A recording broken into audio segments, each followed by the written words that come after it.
તો કેન્દ્ર સરકારનું વર્ષ 2026-27નું બજેટ આજે રજૂ થવા જઈ રહ્યું છે। 11 વાગે નાણામંત્રી નિર્મલા સીતારમણ આ બજેટ રજૂ કરશે।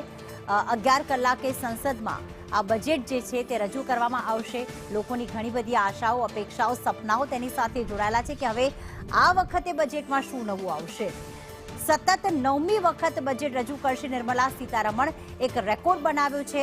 અગાઉ પૂર્વ વડાપ્રધાન મોરારજી દેસાઈ દ્વારા 10 વખત બજેટ રજૂ કરવામાં આવ્યું હતું, પરંતુ કહેવાય કે સતત 9મી વખત બજેટ કરવાનો જે રેકોર્ડ છે એ નાણામંત્રી નિર્મલા સીતારમણના નામે જ છે।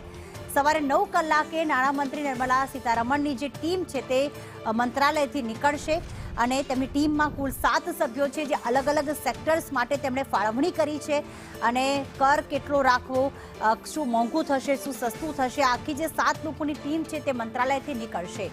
નાણામંત્રી રાષ્ટ્રપતિ સમક્ષ બજેટ રજૂ કરવા પહેલા તો મંજૂરી માંગશે અને ત્યારબાદ રાષ્ટ્રપતિ ભવનથી નાણામંત્રી સંસદ ભવન પહોંચશે।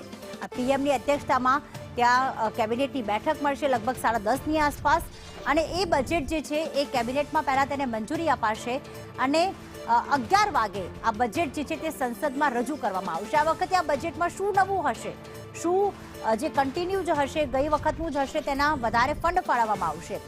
નિર્મલા સીતારમણ રવિવારે, આજે રવિવારનો દિવસ છે, આજે બજેટ છે 1 ફેબ્રુઆરી છે અને પહેલા નાણામંત્રી હશે કે જે રવિવારે બજેટ રજૂ કરવા જઈ રહ્યા છે।